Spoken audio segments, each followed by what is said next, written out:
مشکات اول د الله حمد ذکر کئی حمد او صلات ذکر کئی داغین رست بے دغا پوشل مقدمه ذکر کئی دی حمد و ثنا رستا دا حمد و ثنا چی وی دا بیانی ہی دی مشکات کے پا حدیث کی راغلے دا دی مشکات پا احادیث کی راغلے دا دا حمد چکم حمد و صاحب مشکات ذکر کئی خجی تقریباً د مشکات شریف دویم جل کے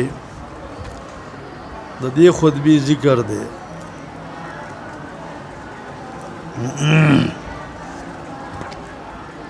مشکات شریف کے په دویم جل کے دا خطبہ ذکر دا خجی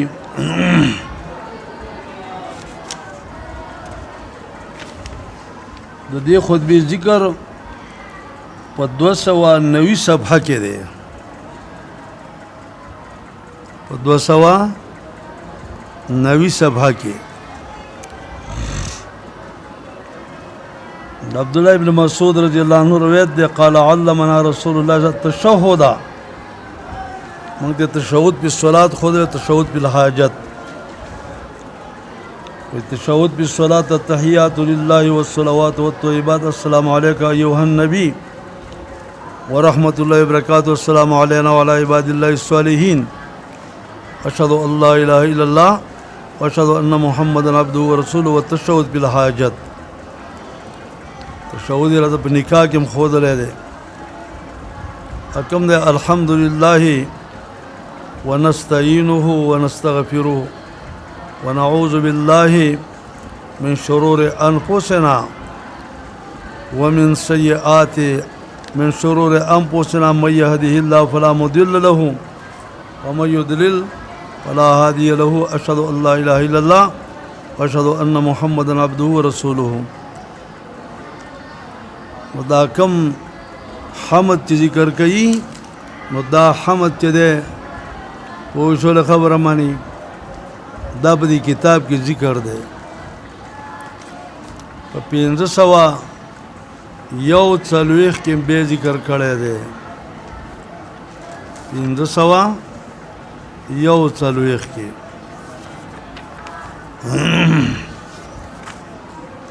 خجیل تو گو رہی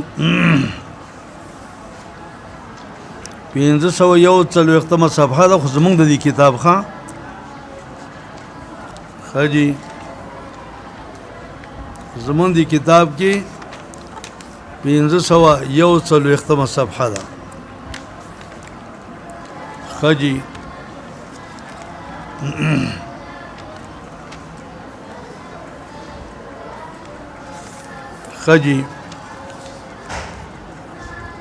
په دې نور کتابونو کې غالباً چې 500 بعضی کتابونو کې 40 صفحه ده بعضی کتابونو کې 525 صفحه ده خو زمونږ دی کتاب کې جدا 541 صفحه ده او باب علامات النبوت دیکھا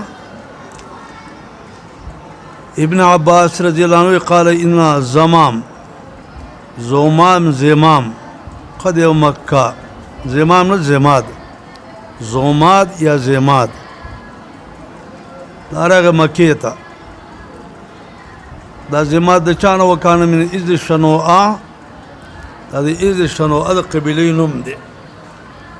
وکانا یرقی من هذا الریح وہ چی دم اچو دا دی جناتو دم بے کھو فسمع واوردو صفا اهل مکه د بیوقوف خلکو د مکی والاو نه واورېده چې وایي چې محمد علیه السلام مجنون دا لیونی دی ایمان جنون دی جنات دی به زما دوی لو انی رأیت هذا الرجل که زه دغه سړی وینم لعل الله یشفیه شاید چې الله یې جوړ کي علی یدی زما په لاس باندې کوئی فلقیه ملاقات یې ورسره وکړې ویلې اے محمد صلی الله علیه وسلم انی یقینا زه چې ما ارقی من هذا الریح زه دم اچوم د دې جناتو فهل لك ستا اجازه شته رسول الله صلی الله علیه وسلم ان الحمد لله نحمده ونستعینه ومن یهده الله فلا مضل له ومن يضلل فلا هادي له واشهد ان لا اله الا الله وحده لا شريك له واشهد ان محمدا عبده ورسوله دا خطبه دا حمد چې کوم صاحب مشکات ذکر کړی دی نو دا حمد چې دی بیانه جناب رسول الله صلی الله علیه وسلم ویلی دی الحمد لله نحمده حمدونه دی الله لرا موږ حمد بیانو د الله ونستعینه موږ ته امداد غواړو استعانت کارونه سپاردل الله ته ونستغفره موږ ته بخښنه غواړو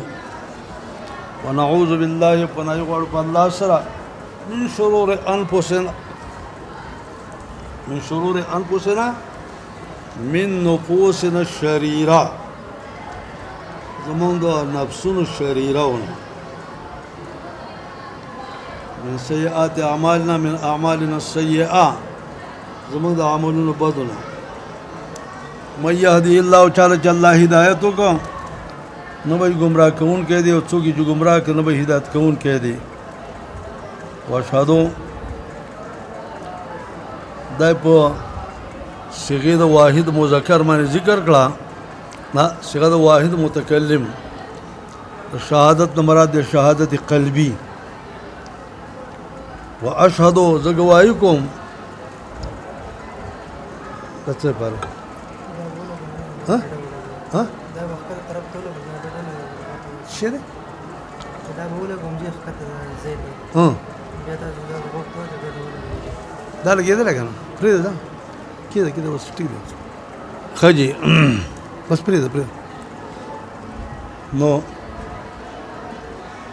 واشهد زګوایکم الله اله الا الله شهادة گواهی تكون للنجاة وسيلة چې شید پار د خلاصون وسیله او قربت اشاره د عقاید ہوتا ولرفع الدرجات کفیلة د اوچتولو درجو پر ذمہوار اشاره د اعمال ہوتا واشهد زګوای کوم چې محمد رسول الله عبده د الله بنده دی د الله رسول دی هغه رسول له باسو چې لګلې دی او چې کله پیغمبر را لګو احتیاج د خلکو ذکر کوي بیا صد د پیغمبر تا چې د پیغمبر راتل سخت ضرورت و وطرق الایمان قد عفت آثارها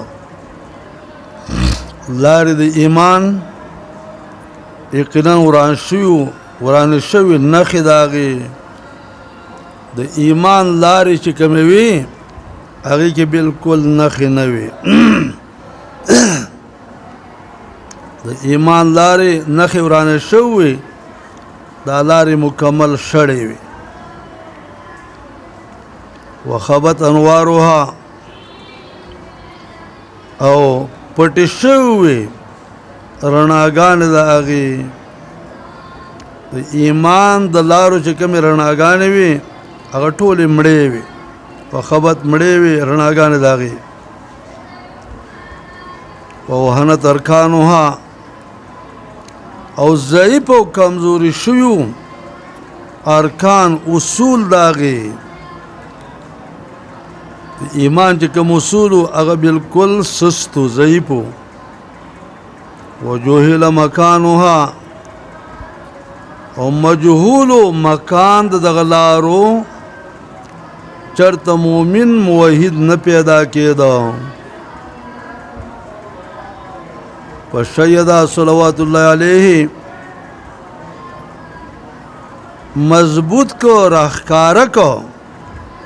الله دې رحمتونه په دیو کی